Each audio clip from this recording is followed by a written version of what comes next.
Good morning, student. Today we are here to summarize the basic concepts that we have covered in chapter 1 of our computer science of class 12. So the name of the chapter, as we all know, is Python revision 2. Let's summarize the different concepts covered in this chapter. The various topics that we have covered includes with the introduction of Python programming, means a user-friendly language with the advantages that it is open source, free of cost, available.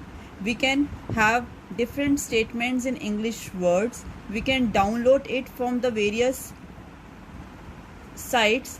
Along with that, it is a platform independent language.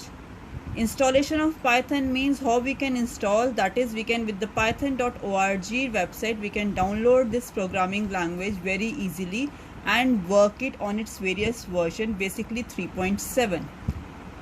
It also covered the working of Python programming language, that is, it works in two modes: interactive mode, where we type the statement or the instruction and execute after pressing enter key, and the script mode, where we used to write set of statements as a program, save the program and run that program to show the result on the interactive mode. And in the last we are going to cover tokens, means the basic smallest unit of a programming language, that include keywords, identifiers, operators, literals, comments and statements. Let's do all these things in brief. We start with the keyword. Keyword, as the word itself says, refers to a word with special meaning. There are 33 keywords in Python 3.7 that we are covering it in this chapter, and all these keywords except true, false and none are in uppercase and the other are in lowercase and case sensitive also. The list of all lowercase keywords are and, del, from, not, while, as, elif, and many more in the list of these 33 keywords. So these keywords have special colors when we type on the program and are case sensitive also. Let's move to the second part of token, that is identifier.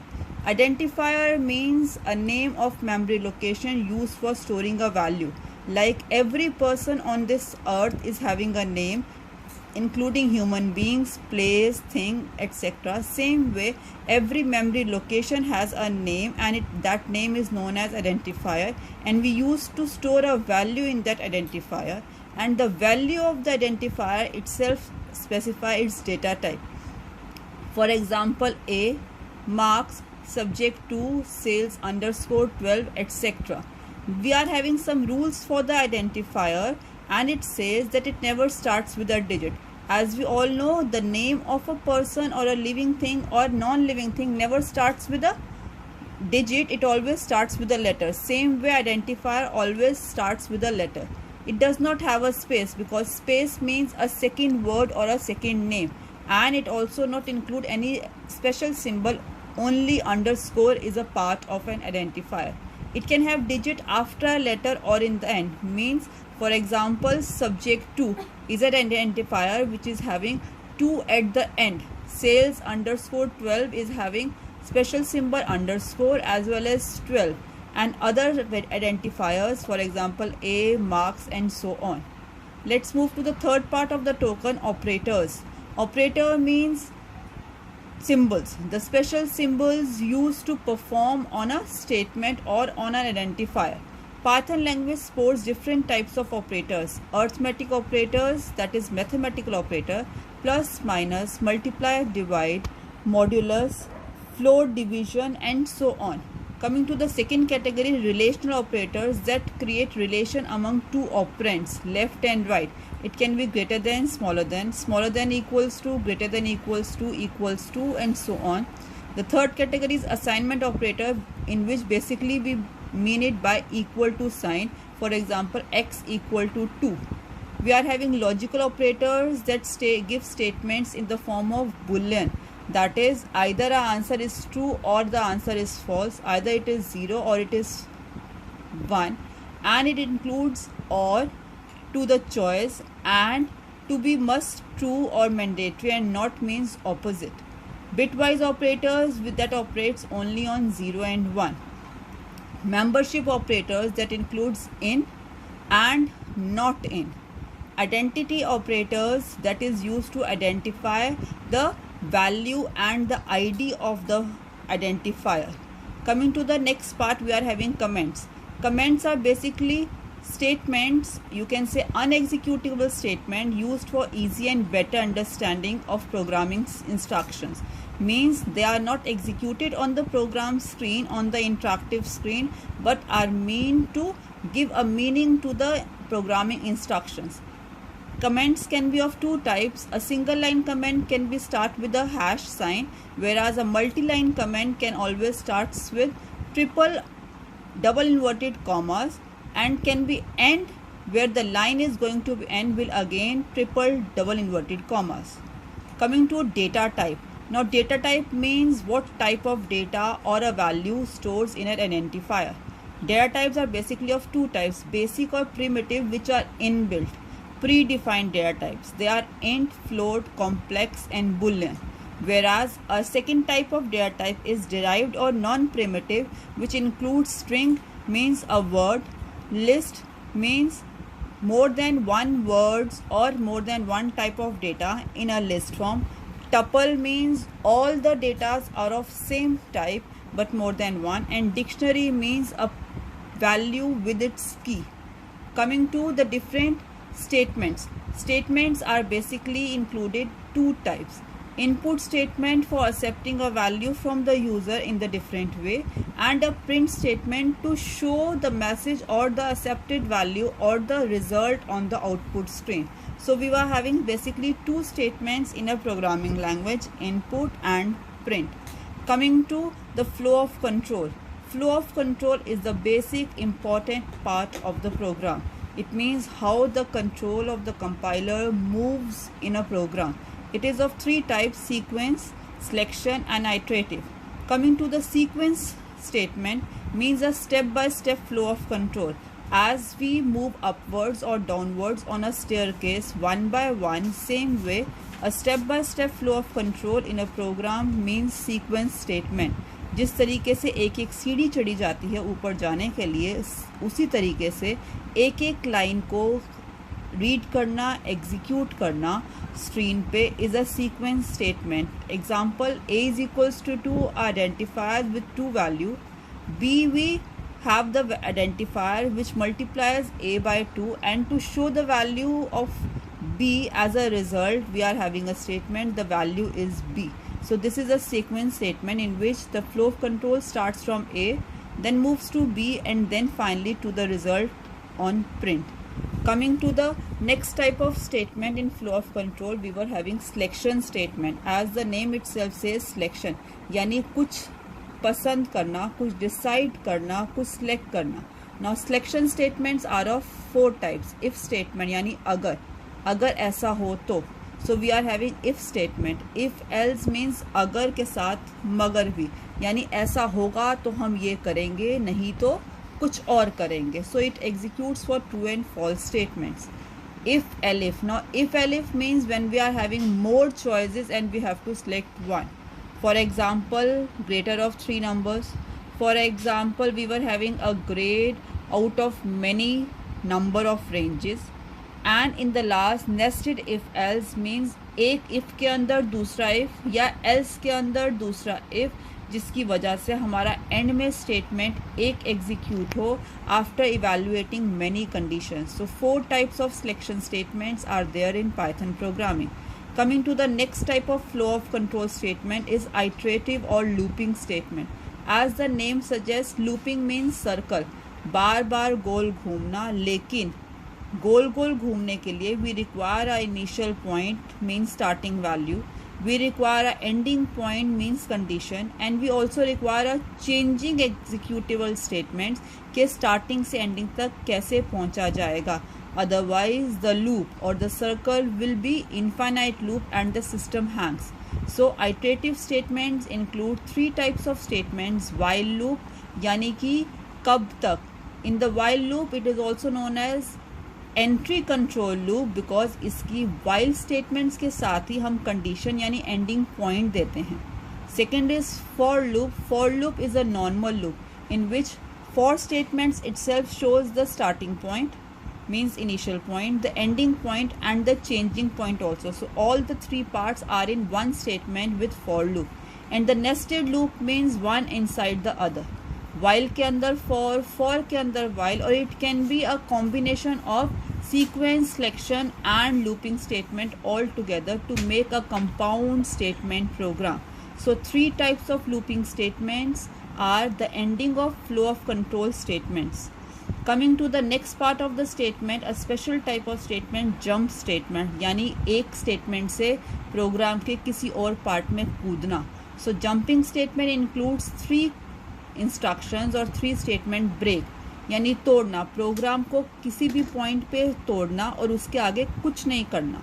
Second is continue, means तोड़ना लेकिन बाकी programme को आगे continue करना.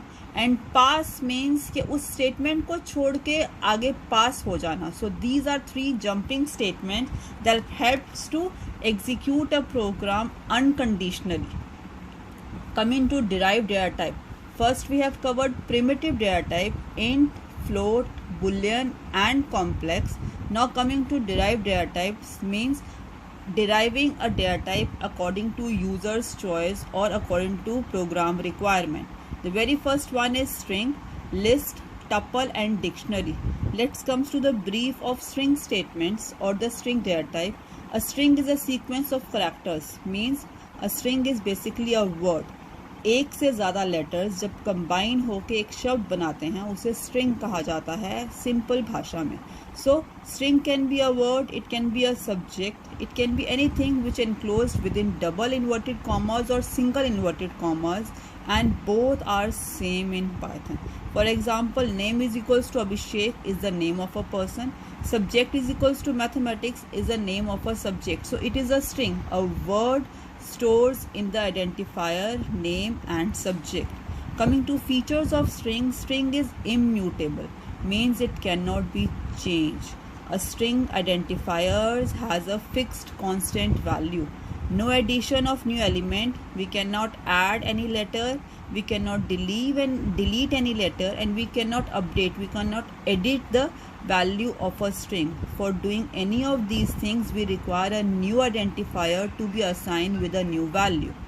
Coming to the next category of non-primitive data types, we are having list. As the name itself suggests, means list is a collection of items or the values with the index value, and it can be of same type of collection of items, it can be of different types of collection of items, as we are having an example in which we are having only numeric values in the list, whereas a list can have different types of data types also, numeric, float, boolean, complex, as well as a string also. The features of string, the features of list says it is mutable, means it can be changed. It has a property of changing its value. We can add a new element at the end, we can delete an element in between or anywhere from its position, and we can even edit the element in the list. So the list has a possibility of addition, deletion and updation, all three in its elements or in its values. Coming to the next category, we are having a tuple. Tuple means an ordered collection of objects, means in a proper sequence.